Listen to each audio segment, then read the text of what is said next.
You know, you kind of think of that person, whether it was a parent that taught you the Christian faith, whether it was a friend that brought you and invited you to church or shared the gospel with you. Every time I prepare to speak, I always think of Joe and Jenny Kavanagh, the people that led me to Jesus. You know, I've said before, I didn't grow up in a Christian family, and my neighbors faithfully witnessed to our family and shared the good news of the gospel. And I am stood here today because of Joe and Jenny Kavanagh. People that you will probably never ever meet and you never hear of. They've never been on TV. They've never stood in front of this many people actually and shared anything from the word or of their story. And yet I'm stood here because of them. And I remember Joe, the husband, he would spend many, many hours with me and we'd talk about the word. He's in his late 60s now, and he would share the word with me, take me on journeys. If he was doing something, he'd take me along with him. In fact, if I see him now, he'll still call me son up until this day. He treated me like a spiritual son. And I remember one of the things that Joe Kavanagh told me was about how, as Christians, we're all like links in a chain.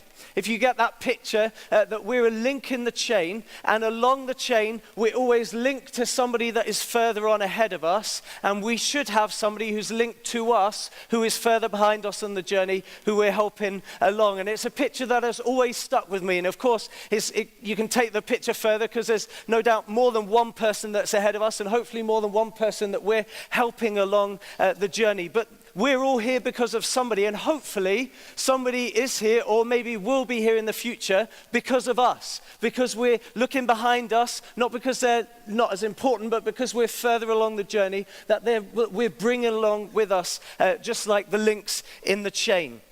And as we finish up this series about Abraham, it's important for us to realize that Abraham had got this truth knuckled down in his life. And the work of God did not finish with Abraham's death, but it continued on after him because Abraham understood that there was a chain behind him and there would be many chains. And you and I sit here as sons of Abraham, as children of Abraham, because of his faithfulness and what God was able to do through him in his life. And so we're going to read a few verses of the end of Abraham's life in Genesis chapter 25, and then we'll unpack what that means for us this evening. So if you've got a Bible, turn there. If not, you can have a look at the screen.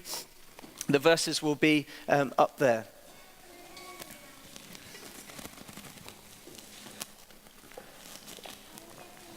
From verse 5 it says this: Abraham left everything he owned to Isaac. But while he was still living, he gave gifts to the sons of his concubines and sent them away from his son Isaac to the land of the east.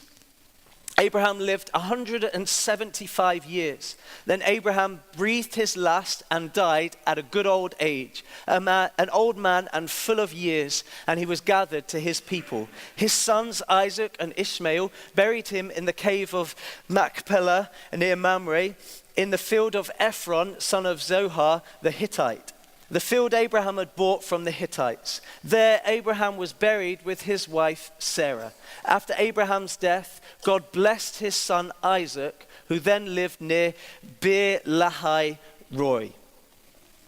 You know, you've heard this phrase that it's not just how you start something, but how you finish something that is so important. And this moment is the climax of Abraham's life. The end of his story has come, but it was not the end of God's vision, God's promises, and God's purposes that he was trying to outwork through Abraham's life. You know, we read in the Bible, he's the God of Abraham, Isaac, and Jacob. And what the Bible is trying to tell us when it uses that language is that he's a God of generations, that he's not just stuck in one generation with one group of people, but generation after generation. And as you read the Bible, particularly the Old Testament, over and over and over, you get this idea that God is trying to pass down through the generations his promises and all that he has available for them. And so this evening we're talking about generations, trending generations, because it is crucial for us to understand this issue as Christians. It's our responsibility actually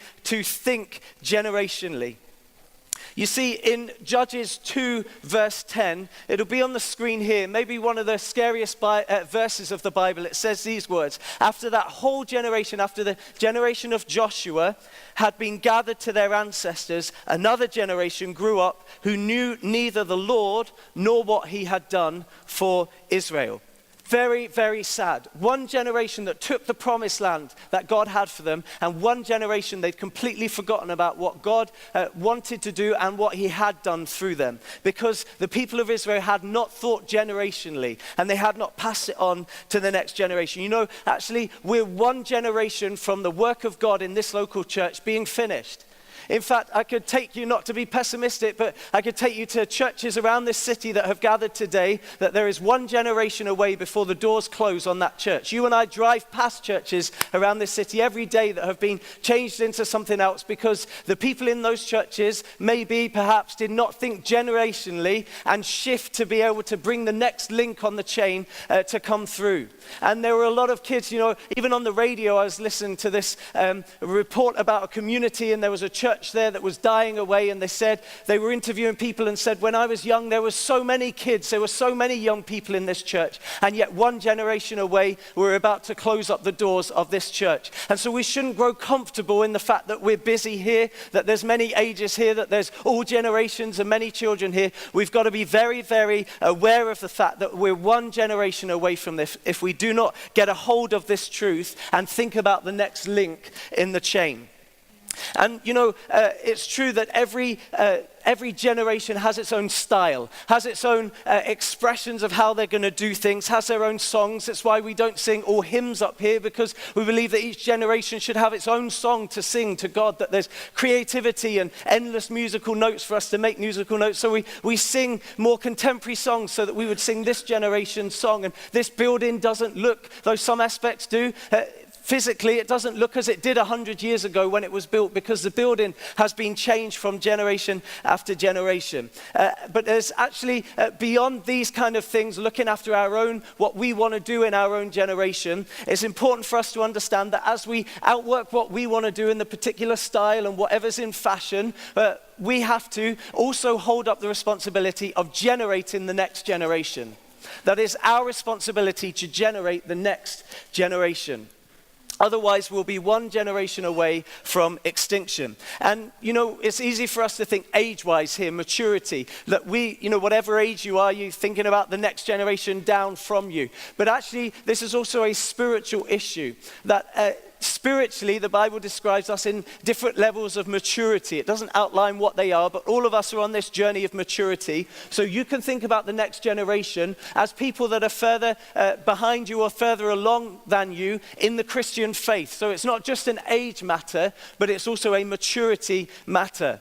See, there's many people that are in here who are older than me, but maybe spiritually you haven't been on the journey as long as me. And so in that sense, you're the next generation of people. Do you understand that kind of picture there? And so don't just think, well, I'm young, so this is nothing to do with me because everyone should be passing on to me. Actually, all of us have a responsibility, no matter where we are on the journey, to be generating the next generation. And we get this picture of a baton. You know, the baton that, in a, rubbish at sport, what's that? In a relay race, yeah, they pass on the baton to the next person, and we have this baton that is our faith that we've been entrusted with by God to pass on to the next generation. And I love this. Christine Kane writes it in one of her books. She's going to be on the screen there. She says, the goal of the race is to become more like Christ. That's the goal. That's what we're running towards. And the baton is Christ at work in me and through me to the world. That's what I've been trusted with, what God's doing inside of me and what I'm doing to help and to bless other people in this world. And then the race is the process of becoming more like the one that I'm running towards, Jesus Christ. So he's the goal. I've got a baton of what God's doing in me, and the whole thing that I'm doing here is the outworking process of becoming more like Jesus. And so we have a responsibility. So you've got the chain picture, but also this responsibility of the idea of a baton, of handing on what God is doing, has done, will do in our lives to somebody else. That we help somebody else with what God is currently doing in our own lives. And Abraham understood this issue of generating the next generation. And there were some key events leading up to this chapter 25, the end of Abraham's story. In the few chapters before it, there were some key events that allowed Abraham to shift his thinking and begin handing on to the next generation, and to begin thinking about this baton that he'd been given and how he passes it on to them. And we're almost going to do a whistle-stop tour through some of these events that happened to Abraham, and then what happened to him, but then what it means for us as we think about generating the next generation. In chapter 23, this shift takes place for Abraham because, and it was almost like the story of his journey takes another gear and begins to wind down towards the end, because Sarah died. His wife of many, many years died at the age of 127 years old. And suddenly from this moment, it seems, as you read, Abraham stops thinking about what's ahead for him, and he starts thinking about how he invests into the generation that is behind him. And there's a great potential here for Abraham to have got stuck in that moment. See, in chapter 23, it says that she died, and Abraham knelt down beside Sarah, and he wept and he mourned for her. And he was desperately broken. As anyone who's experienced that kind of loss in your life, you know how difficult that must have been for Abraham. However, it says in verse 3 that Abraham rose. So he mourned and he grieved for Sarah, but then he got up. And he allowed the death of Sarah to propel him into the next season of his life. See, there's a temptation, I think, as we think generationally, to get stuck in what was yesterday's blessing, in yesterday's provision. And we get caught up on some things that hold us back. And it's important for us to realize that every generation we need to respect and honor the past and thank God for the past, but then we need to rise up and allow it to propel us into our future, that we don't get stuck in old ways. You know, there were churches today, I'm really not having a bash, but there were churches today that sang to an organ, and yet all of this is available to us in today's generation. Why would we not take hold of it? Because they're still knelt down beside Sarah, grieving over the past of what has been. And so we need to be very, very aware. And you know, even for us who are younger now, there's going to be a day when skinny jeans aren't cool, and it's not cool to have the room dark and with lights and all of that. And we need to remember that we need to get over the stuff and realize what the next generation wants to come after us. That we're always shifting our thinking to think what will help and propel us into the next season. And so from this moment, from Sarah's death, Abraham begins to position himself to hand on to the next generation. See what happens after her death. He rises up and he goes and buys a grave for Sarah to go and bury her. And it's easy for us to read this story and to think, yeah, what he was doing was getting a place that he could lay her to rest, to go back and visit, and it was a grave that he would be buried in and his ancestors would be buried in. But it's more significant than just a grave that Abraham got. See, Abraham bought this grave in the land of Canaan, in the land that God had promised them. And this was the first piece of land that the Israelites ever physically got their hands on. This field that he bought that contained a cave. This was Abraham investing into the next generation, investing into the future. See, Abraham had traveled around this land. He'd walked it up and down. He'd gone around and around it. And yet this was the first moment of real occupation, where generations, where he was saying, no longer will we return to Mesopotamia, to Ur or to Haran, where we've been before. This is now where our ancestors will be buried. He stakes a claim in the land of Canaan for the generations to come after him. And this was an act of faith. Abraham didn't know if the Israelites and the generations after him would actually get a hold of this land and would conquer this land and make it their own. But he had faith that God would do what he'd promised to do for the people of Israel. And so it was a faith action that he invested into that land. And it is a faith action for us to invest into the next generation. But it is crucial for us to do that. You know, as we think about kids, we're very familiar with the idea that we invest into the next generation. We teach our children. We spend many hours trying to get them to behave and to be good people and to invest in them. And my Phoebe is 2.5, and it's an act of faith that she will come out as a good person. There's some things she does. I think there's no hope of you becoming a rational, logical human being as you grow older. And so it is an act of faith that we are investing into her, hoping that she might make a good success of her life life and become a good person. It's an act of faith to do that. And yet, so for children, we think, of course we're going to invest them. And yet, for each other, sometimes we hold back from each other. And we say, no, you're a grown-up, you should be better at this. You should know better. But actually, on the spiritual journey, we're all children that are journeying towards maturity. And so I think there needs to be some rising in faith that though there may be some issues in the person's life, there may be some tantrums and displays of behavior that we don't really want to see, we should take the act of faith and invest into the people that are around us. Let's not write off other Christians that are around us and say, oh no, they should know better. They're a human grown-up person. Actually, spiritually, they might be just like a little toddler. And they need us to take an act of faith that says, you know, there's more inside of you than to behave like this. I'm believing that God has got more ahead of you. And so we invest into one another, and we purchase land in Canaan, and we invest into the people that are around us. And this is what Abraham did for the people of Israel and for the next generation. What happens after he's bought this land and buried Sarah is his next action is to get Isaac married off. This is his son and the promised son that has come to him. And he knew that this is what he's doing here. More than just getting Isaac a wife, he's helping the next generation make the right decisions.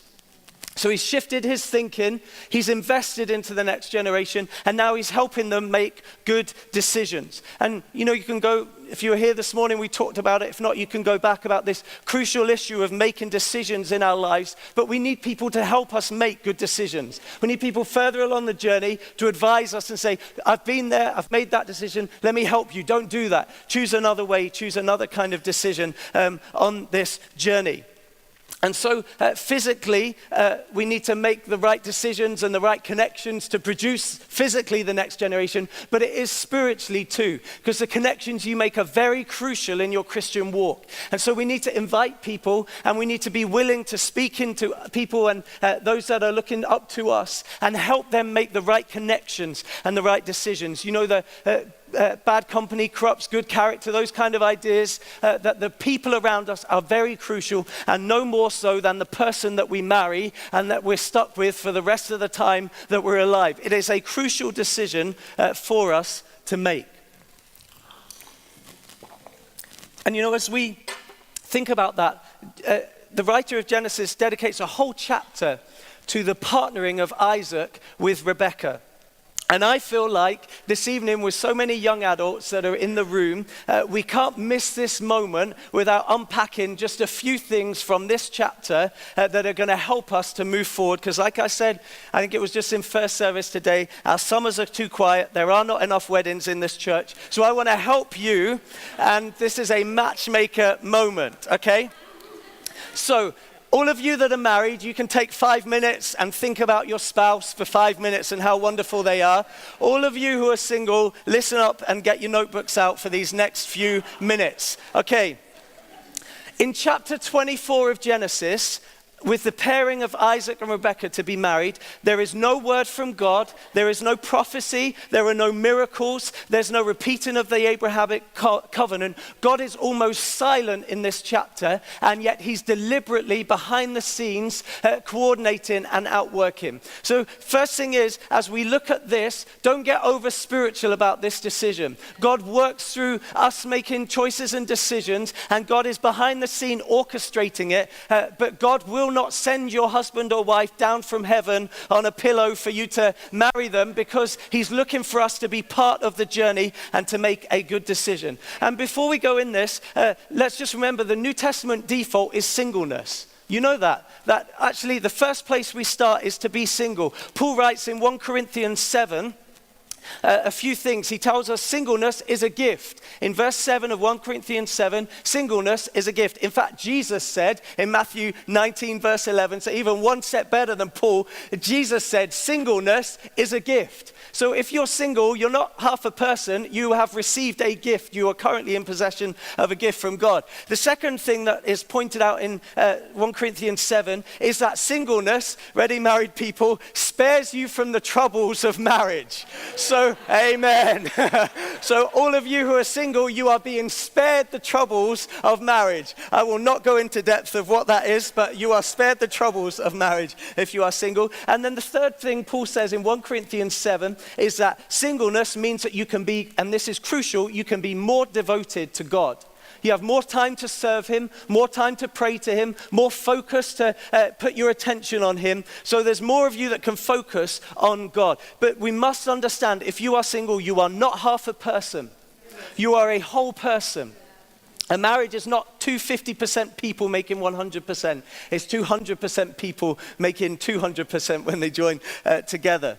And you know, as a church family, we will nag you to get married. It's what it means to be part of a family. You know, when you visit your grandparents or your parents, they will ask you, have you found someone yet? Are you in a relationship? We will nag you. It's just part of being church family. And I've heard people say, oh, all that people do is talk about marriage in church and they get all bitter and annoyed about it. Just get over it. It's going to happen. We're family. We want everyone to progress to the next stage. But in this season of singleness, celebrate it. Use it for God's glory. Accept the gift. Say, God, you've given me this gift for this season. What do you want me to do with this gift that you have given me? However, in saying that, if you are single but ready to mingle, then there are some things that Genesis 24 can tell us and help us with. Okay.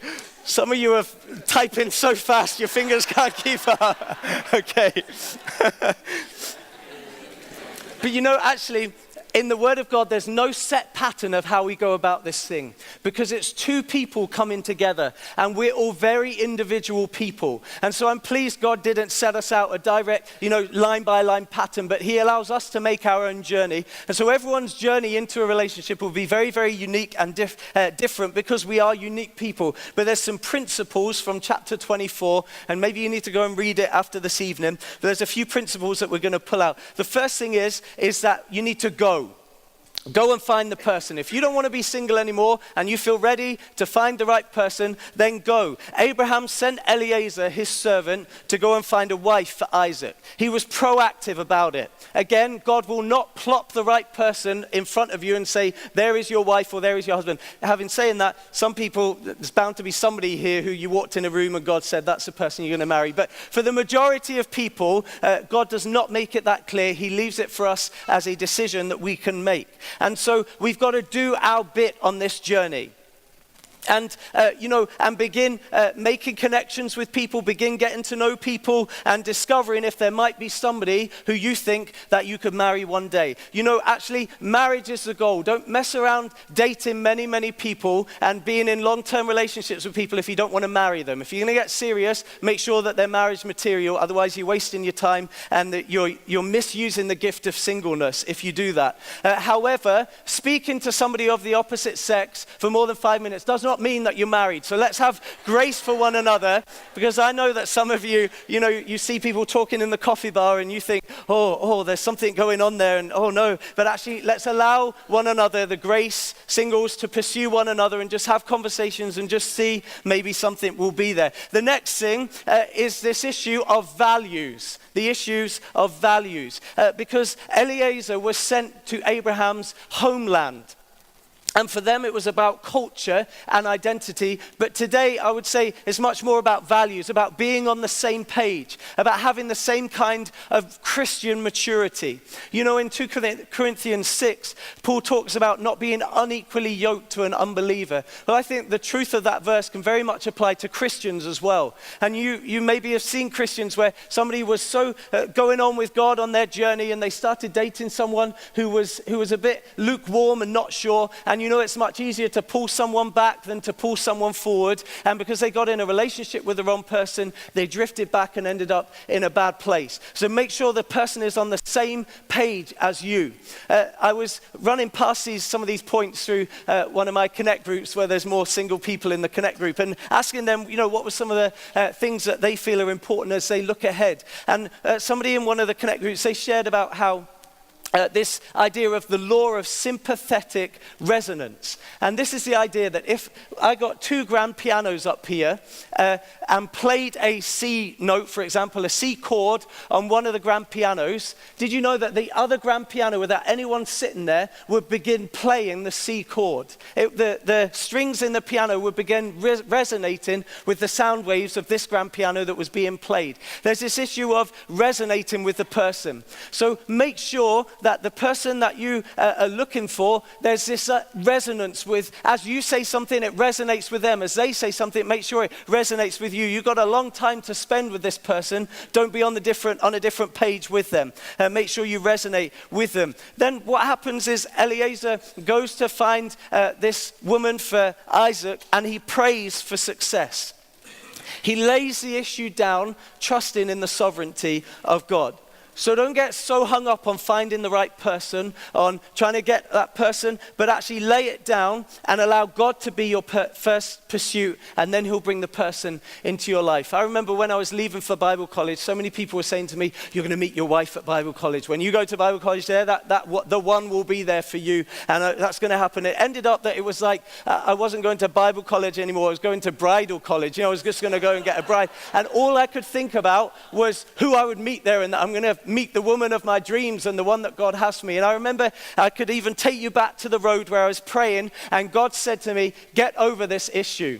Like, lay it down. All you're doing is focusing on the person that you want ahead in your future, and you've stopped focusing on me or why you even signed up for Bible college in the first place. And I remember literally repenting in the car and saying, I'm sorry, God, I lay this issue down. If there's nobody there for me, then that doesn't matter at all, because I'm going there for more than to try and meet the right person. And I laid the issue down. I reckon if I hadn't had that moment on that road in the car, then there would be no Leanne in my life, I reckon, because it had become too big an issue for me. And if things get in the way of us and God, it's called an idol. And if you look through the Bible, God doesn't really like idols very much. So let's make sure that we're laying it down and he remains the primary thing. Then Eliezer puts a test out.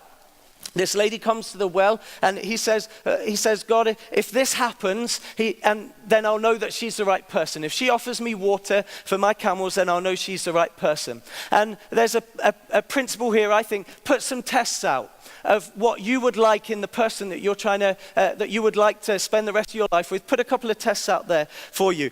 Just for a moment, just imagine the perfect person that you would like to marry, okay? All the married people, think of your husband or your wife, but everyone else, think of them, all the talents you want them to have, the way you want them to look, the personality you want them to have, all of the things. Think about it in your mind. Let me tell you, they do not exist.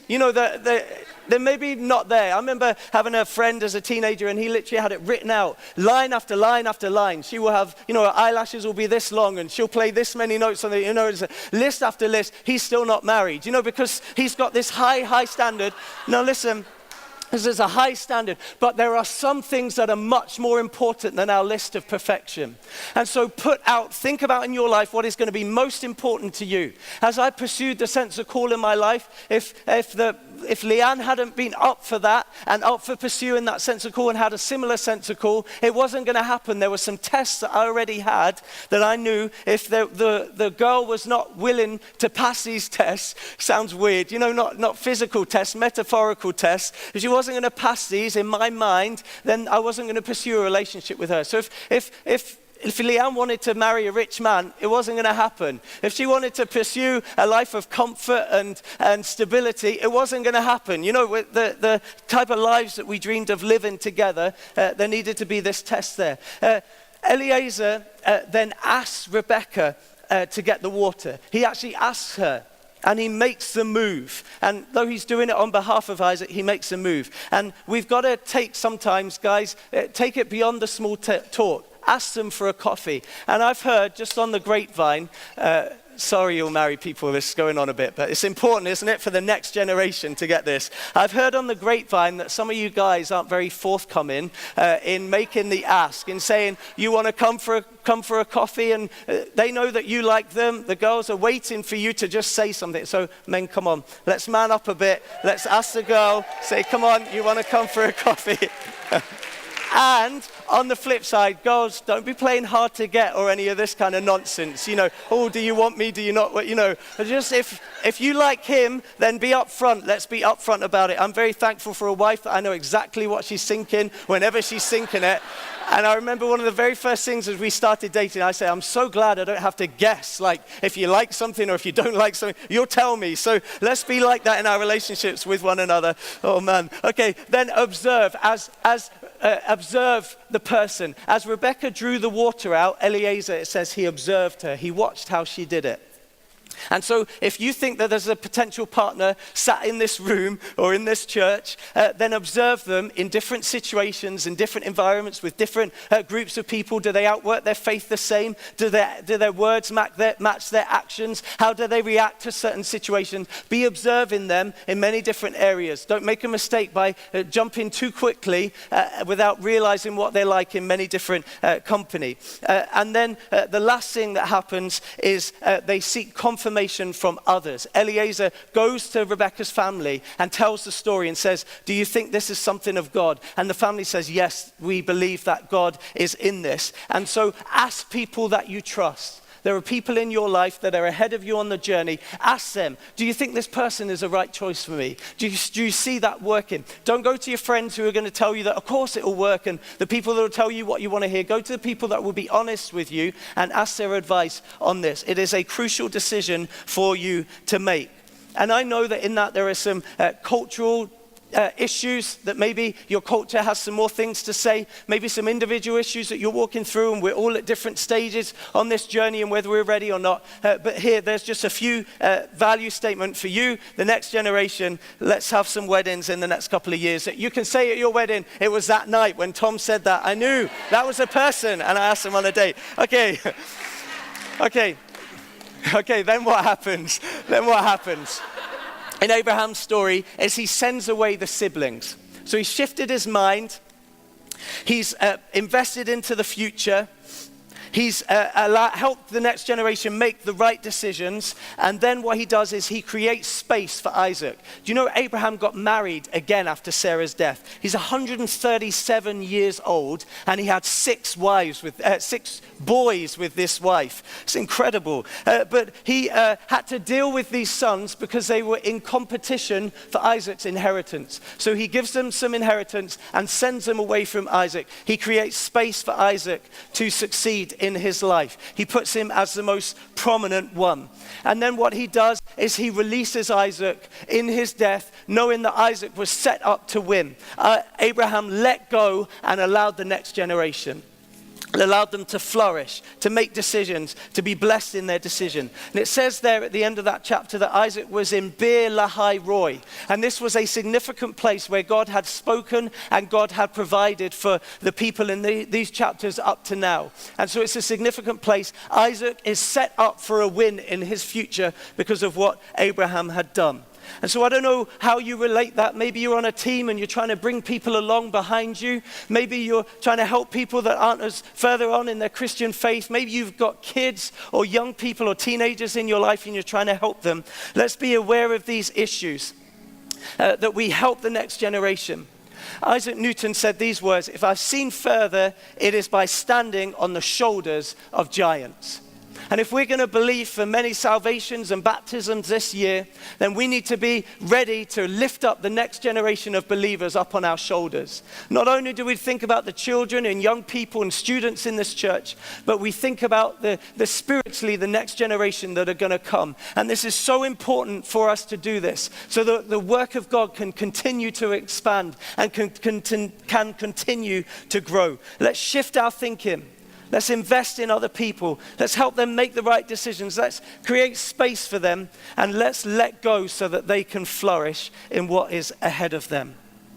And it's our responsibility to do that for other people, but it's equally our responsibility to seek that out from other people.